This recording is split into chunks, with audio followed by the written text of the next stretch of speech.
कुरुक्षेत्र में जो भव्य स्मारक मंदिर बनना था,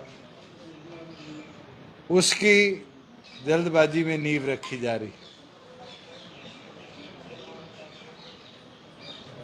सभी साथी ये जानते हैं कि दिल्ली के रविदास जी के मंदिर के टूटने के बाद जननायक जनता पार्टी ने ये वादा किया था, और आज जो हमारा लास्ट बजट था उसमें इसकी घोषणा हुई, और आज दूसरी बार उसका भूमि पूजन किया जा रहा है।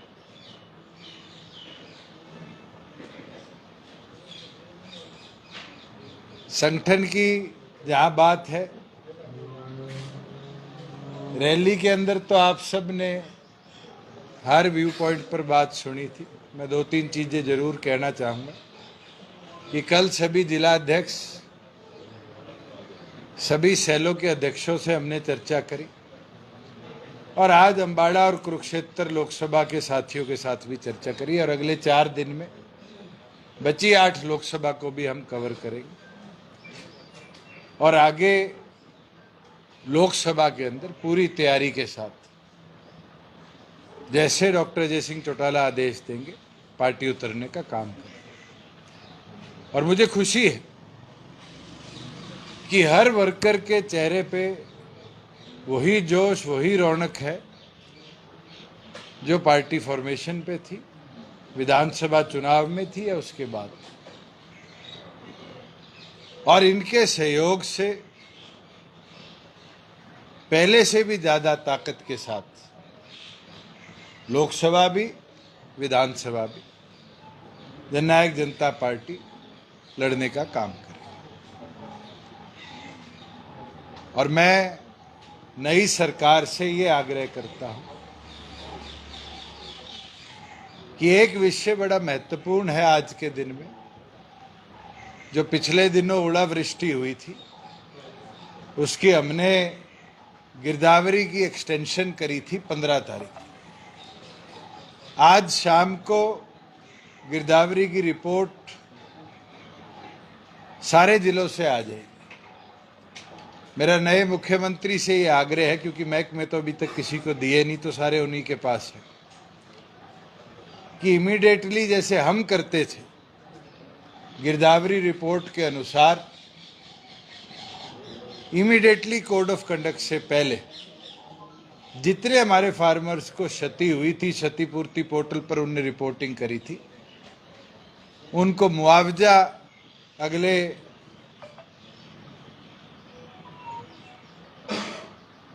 20 घंटों के अंदर अंदर इशू करे। क्योंकि उम्मीद है कि कल 3 बजे इलेक्शन कमीशन की कोई प्रेस कॉन्फ्रेंस की सूचना आई है, कोड ऑफ कंडक्ट लग जाएगा।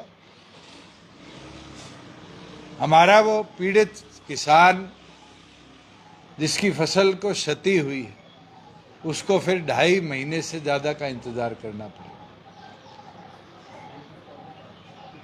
मैं आज ये आग्रह करता हूं सरकार से कि वो तुरंत प्रभाव से जहां जहां ओलावृष्टि के और बारिश के करके फसल को नुकसान हुआ था, उन सभी फार्मर्स को कॉम्पनसेशन मुहैया कराने का काम करें। और ये भी आग्रह करूंगा, जो हमने प्रोजेक्ट्स चलाए थे उनको भी गति के साथ आगे ले जाने का काम करें, उन पे बंदिशें डालने का काम नई सरकार ना करे। मैं तो रैली में बोल लिया, इससे ज्यादा मुझे नहीं लगता मेरे को जरूरत है बोलने की।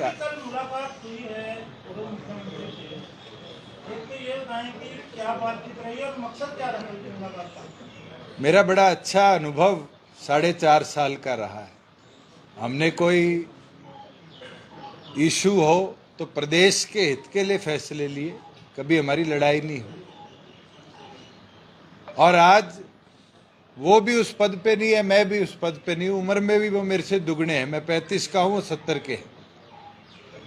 और मेरे घर वालों ने इतने तो शिष्टाचार सिखाए हैं कि जब आपसी लड़ाई झगड़े ना हो तो अच्छे तरीके से ज़रूर धन्यवाद करना चाहिए, और मैं उनका धन्यवाद ही करके आया हूँ कि उनने 4.5 साल के अंदर बड़े अच्छे तरीके से इस अलायंस को चलाया था, और बड़े अच्छे तरीके से इस अलायंस ने प्रदेश कैसे आगे बढ़े उसके अंदर बहुत निर्णय ली।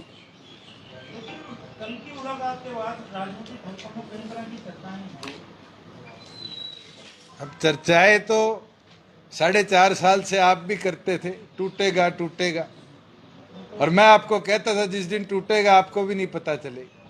चर्चा करने वाले लोग तो इस प्रकार की भी चर्चा करते हैं कि हम मैदान में उतरेंगे, किसी एक को लाभ मिलेगा, किसी एक को नुकसान हो।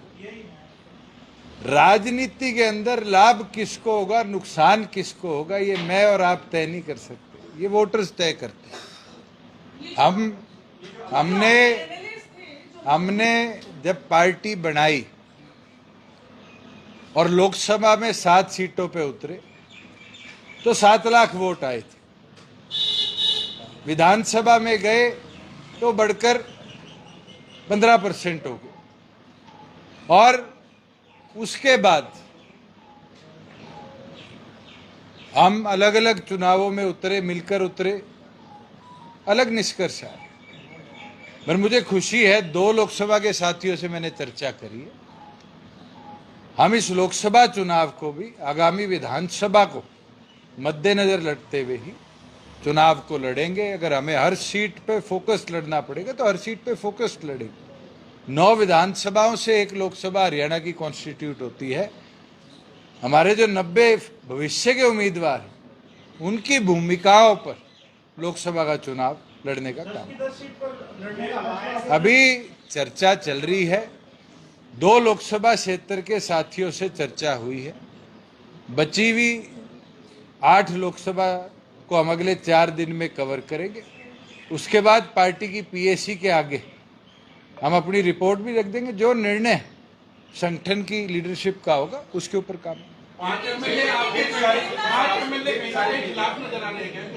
5 एमएलए जो थे वो दिल्ली भी नहीं गए थे और यहाँ भी नहीं आए। क्या कंपेलिंग सर्कमस्टांसेस रहे कि रात-रात को अलायंस तोड़ना पड़ा? एक दूसरा, जो 25 अक्टूबर 2019 को जब दिल्ली में अलायंस स्टिच किया गया था, रात को ऐसा क्या हुआ कि 11 तारीख को अभी जो है फरवरी के सोमवार इसको जो है किसने जो है इसका विवरण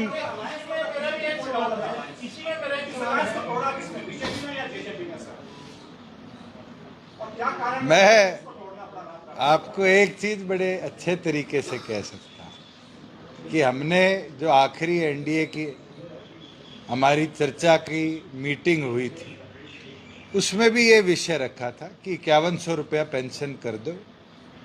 आपके 10 सिटिंग एमपी हैं, हम 10 के 10 सीटों पर आपका साथ देने को तैयार। हमारा एक इशू पूरे घोषणा पत्र का जो हम पूरा नहीं कर पाए वो हमारी मांग थी, उसको हमने रखा। उस इशू के ऊपर विचार के लिए समय मांगा गया और सुबह मैंने तो इस्तीफा नहीं दिया,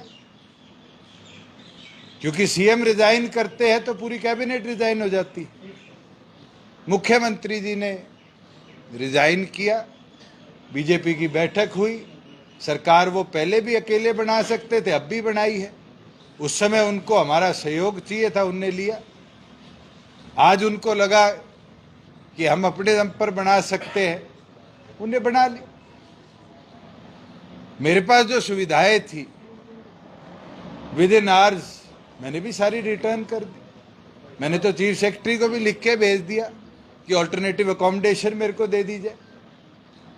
आज के दिन चौधरी देवीलाल जी के जीवन से एक चीज सीखे, ये राजपाट किसी के बापोती नहीं, ये तो आते जाते की चीज है। मेहनत करेंगे, संघर्ष करेंगे तो और मजबूती के साथ हरियाणा प्रदेश के अंदर विधानसभा में भी सदस्य लेके आएंगे और लोकसभा के अंदर भी हरियाणा को गूंगा नहीं रहने देंगे। इस चुनावों के अंदर ऐसा नेतृत्व जरूर लोकसभा में जाएगा जो, जैसे मैंने 5 साल सांसद के बतौर कमेरे की आवाज बनकर लड़ाई लड़ी थी, वो लड़ाई लड़ी। अब जब आप लोकसभा चुनाव में जाएंगे, क्या इन्हीं कामों के साथ जाएंगे या अपने अलग से बताएंगे कि हमने क्या किया है, हमारा क्या विजन है? आपने कहा 4 साल बड़े अच्छे रहे, मुझे लगता है अच्छे रहे हैं तो विजन तो बड़ा क्लियर था।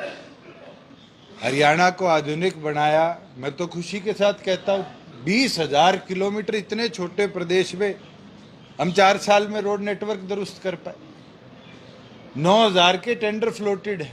ये इसीलिए हो पाया, मेरा विजन अच्छा था। मतलब यही काम लेकर जाएंगे सर, जो आपने स्पीच जारी की थी, एक व्हिप जारी की थी आपने कि अनुपस्थित रहना, ये इस पे सवाल उठाए तो पहली बार है। पहली चीज तो मैं आपको बोलूं, क्योंकि पार्टी की बैठक थी। व्हिप 3 तरह का जारी हो सकता है, यस में वोट करे, नो में वोट करे, एब्सटेन करे।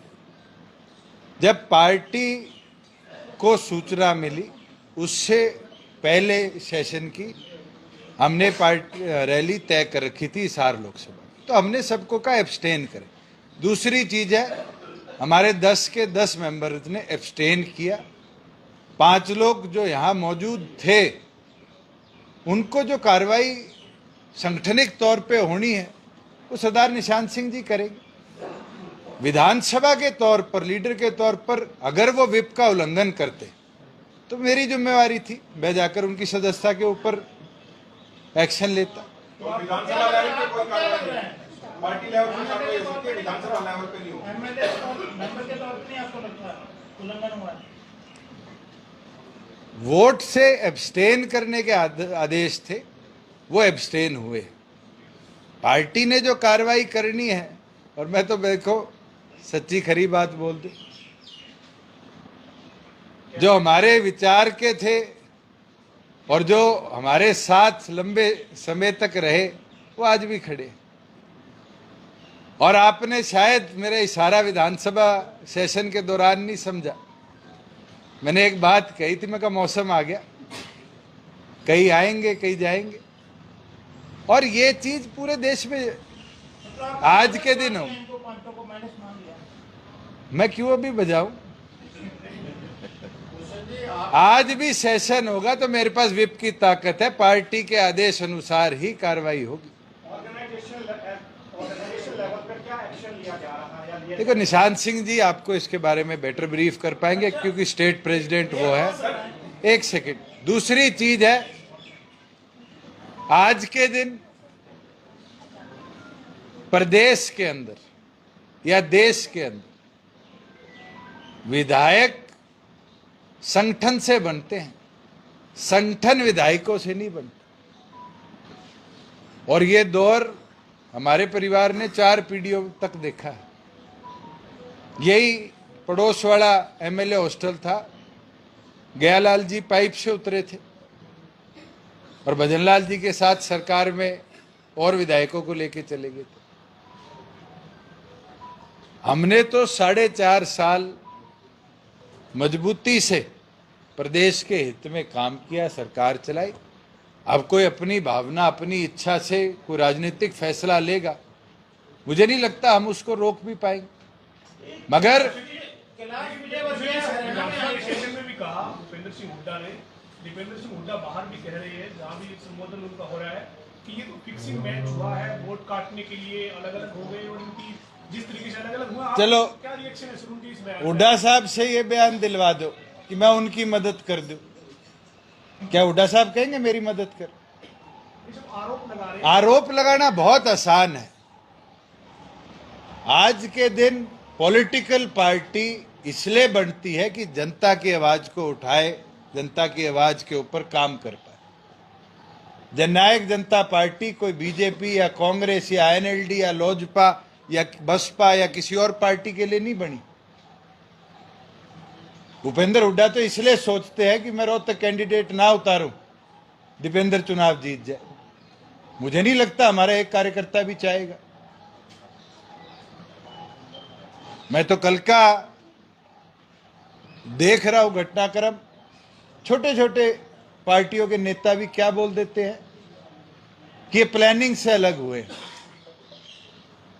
हमारा कोई मर्जर विलय तो नहीं था बीजेपी में, अलायंस था, कॉमन मिनिमम प्रोग्राम पे था। आज भी उसका एक कहीं भी बात हम पूरी होती प्रदेश में देख रहे हैं।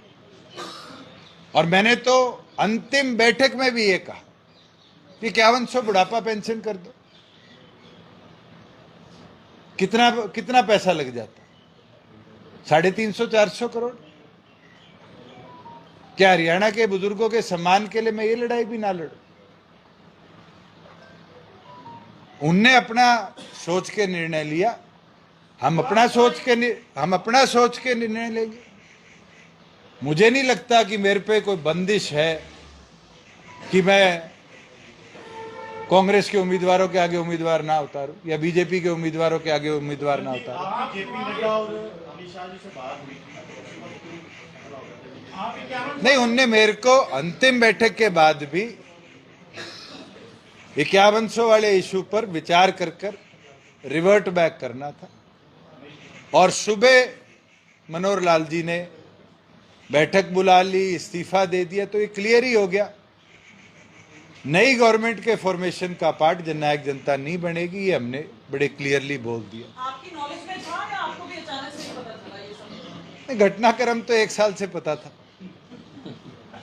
ये तो 1 साल अलग अलग इश्यूज पे आप लोगों तक तो हमने टसल नहीं आने दी, क्योंकि हरियाणा के हित में काम, ये हमारी प्राथमिकता। दुष्यंत जी, आप गठबंधन में रहे, आपने 2019 में अलग चुनाव लड़ा, बीजेपी के खिलाफ वोट मांगे थे। अब आप गठबंधन से अलग हो गए, फिर चुनावों में जाएंगे, फिर बीजेपी के खिलाफ वोट मांगेंगे। जनता को कैसे? मैं अभी पवन को ये बात बोल के हटाओ, बाप को बोल देता हूं कि क्या मैं कांग्रेस के पक्ष में वोट मांगू? क्या मैं आईएनएलडी के, बसपा के, हलोपा के, इनके पक्ष में वोट मांगू? हम अपने कैडर के दम पर अपनी पार्टी के नाम पर वोट मांगेंगे। मैं बीजेपी के साथ रहा हूं तो चीजें मनवाई है।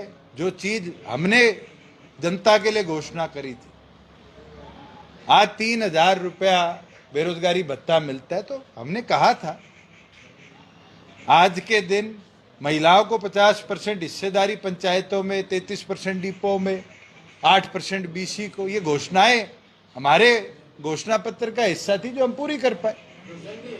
और जो भी पॉलिटिकल पार्टी अलायंस करती है उसकी प्राथमिकता होती है कि उसका जो विजन था, जिसके साथ लोगों ने उनको चुन के भेजा, वो पूरी कराई जाए। वो हम करवा पाए। स्टेट के अंदर रास्ता चलो अलग हो गया, ऊपर आप एनडीए में अलायंस थे, अब आप कह रहे कांग्रेस के साथ अब नहीं जाएंगे, तो रास्ता क्या? अभी भी आप एनडीए की विचारधारा को सपोर्ट करते हैं? आप मेरे पुराने अलाय पार्टनर आज कांग्रेस के साथ चले गए। आम आदमी पार्टी कुरुक्षेत्र से चुनाव लड़ रही है, दिल्ली में साथ लड़ रहे हैं। उनसे तो पूछो पंजाब में अलग क्यों लड़ रहे हैं? पॉलिटिकल डिसीजन जब ही ले पाएंगे ना जब हमारे मेंबर तो चुन के जाए ऊपर। हमारा तो लक्ष्य ये है कि पार्लियामेंट के अंदर हमारे मेंबर संख्या बल के साथ पहुंचे। आप एक बार फिर से आप भी उतरेंगे मैदान के अंदर, क्योंकि पहले भी पार्टी मेरी ड्यूटी लगाए, पार्टी रमेश खटक जी की ड्यूटी लगाए, पार्टी सेलवाल जी की ड्यूटी लगाए, पार्टी प्रीतम जी की ड्यूटी लगाए। जिसकी ड्यूटी लगाएगी, कोई एक साथी ऐसा नहीं है जो एक कदम भी पीछे हटे। आपके जो चाचा हैं वो बोल रहे हैं कि आप और आपके पिता जेल जाएंगे, ईडी, आईटी, सीबीआई आपके पीछे पड़ेगी। मुकदमा उन पे है, मेरे पे नहीं है। सब वही कह रहे हैं कि सही हुआ कि टाइम मुकदमा उनके ऊपर चल रहा है, मेरे ऊपर नहीं चल रहा। मुझे घबराने की जरूरत नहीं।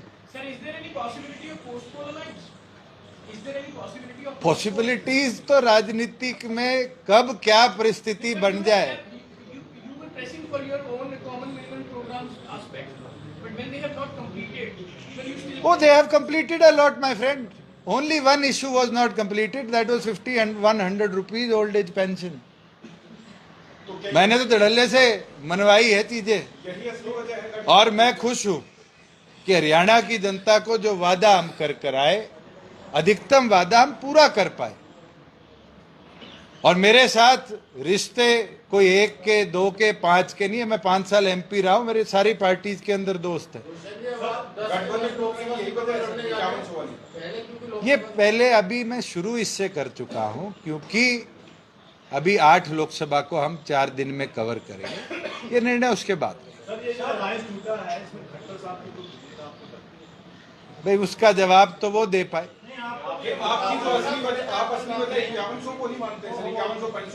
पॉलिटिकल डिसीजन होगा, ये पॉलिटिकल डिसीजन NDA के अंदर BJP का होगा कि उनने इनकम्बेंट चीफ मिनिस्टर को हटा दिया, तो मैं तो काउंसिल में मिनिस्टर था, साथ ही गया। नई गवर्नमेंट की फॉर्मेशन में हम क्लियर कर चुके थे, we will not be a part. आज के दिन मुझे कोई लालच नहीं है 1 कोठी 2 गाड़ी की, 1 दफ्तर की। जिस दिन CM ने इस्तीफा दिया 5 मिनट बाद मैंने सारे स्टाफ को बुलाया, थैंक यू किया और कहा गाड़ियां जमा करा दी। आज के दिन कोठी है, खाली कर रहा हूं। जहां पहले पंचकूला रहता था वहां पेंट शुरू करा दिया, 15 दिन में शिफ्ट हो जाऊंगा। ऑल्टरनेट अकोमोडेशन मेरे को मिल जाती है, उसमें सामान शिफ्ट कर दूंगा। ये तो सरकार की दी चीजें सरकार के साथ जाती है, और इनके लिए रोने की आदत मुझे नहीं लगता चौधरी देवीलाल जी में थी या उनके बाद हमारे तक किसी में है। मैं MP का चुनाव हारा, 18 जनपद, अगले दिन रंजन बहन को अलॉट हुई, उनको दे के आगे। आज भी उस घर में जाता हूं, मेरे रिश्ते हैं उनके साथ, 5 साल मेरे साथ MP थी।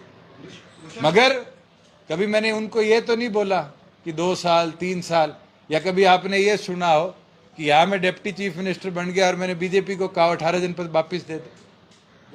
दुष्यंत जी, आपको लगता है उसके पूर्व CM खड़े हुए हैं, उनका नाम अनाउंस हो गया, आपने 2 सीटें कहा है कि 2 सीटों का नहीं लिए गए लोकसभा में, करनाल सीट को लेकर जज्बा का स्टेट क्या होगा? आपको मैंने कहा कि अभी अंबाला और कुरुक्षेत्र के कार्यकर्ताओं से हमने चर्चा करी, 8 लोकसभाओं के कार्यकर्ताओं से हम चर्चा करेंगे। चर्चा कर कौन कौन साथी हमें सूटेबल लगते हैं चुनाव लड़ने के लिए, उनको जिम्मेदारियां दे देंगे। जो कार्यकर्ताओं के विचार है वो विचारों को डॉक्टर साहब के और PAC के आगे हम ले जाएंगे। जो राष्ट्रीय अध्यक्ष फिर निर्णय करेंगे, सब पे लड़ने का, किसी पे नहीं लड़ने का, या फोकस सीट्स लड़ने का, फिर वो तो उसके बाद की बात है।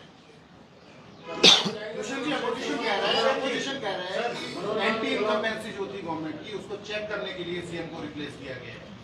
तब तो मैं भी ऑपोजिशन में हूं, नए चीफ मिनिस्टर है, शुभकामनाएं। अब मैं भी चेक किया करूंगा। मेरा बड़ा अच्छा अनुभव रहा है। मेरे से दुगनी उम्र के वो थे।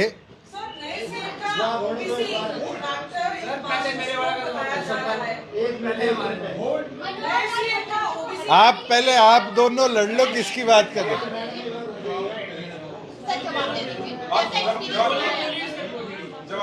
मेरे से दुगनी उम्र के थे और मेरा 4.5 साल का अनुभव उनके साथ बेहद अच्छा रहा। जरूर हमारे मन मुटाव इश्यूज पे, पॉलिसीज पे आए, मगर हमने प्रदेश हित प्राथमिक रहे इसको सोचते हुए कदम उठा। और कभी भी मुझे नहीं लगता कि कैबिनेट में मैंने कोई फाइल फेंकी या आपकी कलम को कहीं जगह दी कि हमारे बीच में कुछ ऐसा है जिससे स्टेबिलिटी नहीं। उनने समय समय पर मुझको लगता है कि अपने एक्सपीरियंस से जरूर कुछ ना कुछ सिखाया होगा जो आने वाले भविष्य में काम आए। और मैं भी मानता हूँ 4.5 साल जिस पद पर मैं रहा हूँ, उस पद की गोपनीयता को भी, गरिमा को भी मैंने भी बहुत अच्छी तरह निभाया।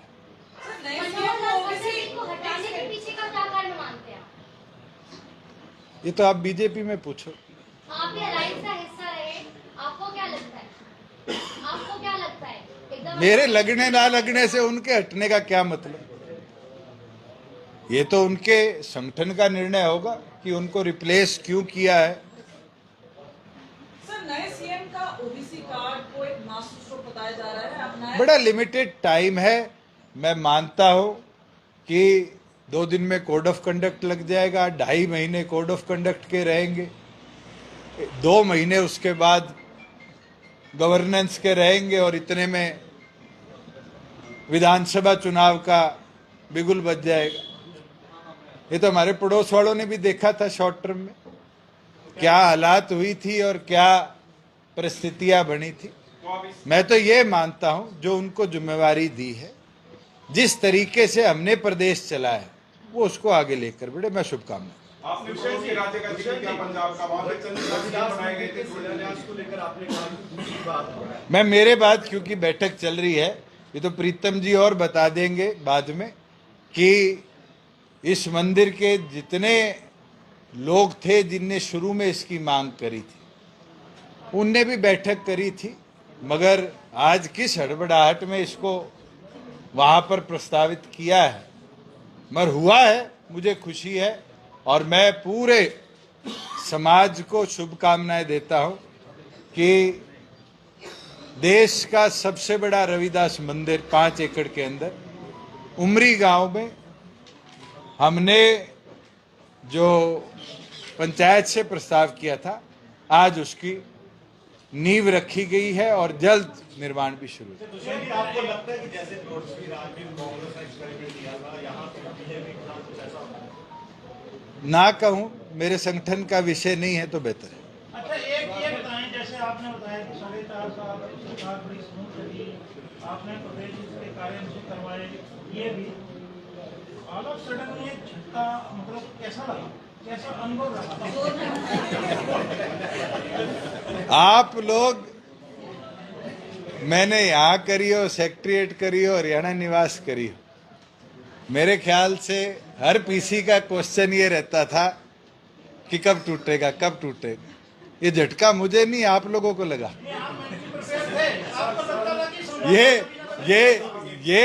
ये तो आप लोगों के लिए झटका था कि पता नहीं चला और सुबह सुबह इतना बड़ा बदलाव हो गया।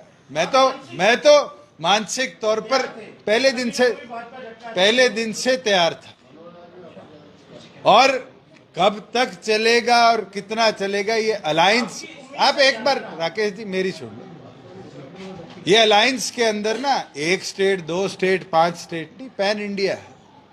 पॉलिटिकल डिसीजंस होते हैं, पार्टी कौन सी पहले लेगी और किस परिस्थिति में लेगी, ये उस पर निर्भर करता है। यही पंजाब की असेंबली है, आम आदमी और कांग्रेस के विधायक किस गिरे हुए लेवल पर डिबेट्स कर रहे हैं, और वही हाथ मिला के दिल्ली हरियाणा नहीं लड़ रहे।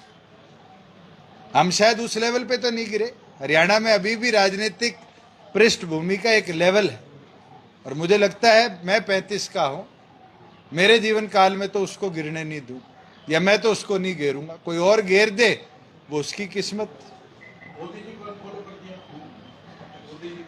तेरे को कर लेता भाई फॉलो। सर, आपके चाचा कह रहे हैं कि सही हुआ कि टाइम रहते हुए आपसे अलग हो गए, और अगर आज आप लोग साथ में होते तो आपके साथ वो भी फिस जाते। अब इसका मैं क्या जवाब दूं? मेरे साथ तो वो कभी आए ही नहीं, हमें तो काटा था। हमने अपनी शुरुआत करी और बड़े अच्छे तरीके से हरियाणा के हित के लिए हमने कदम उठाए, ना हम पिसे और ना हमने पिसना।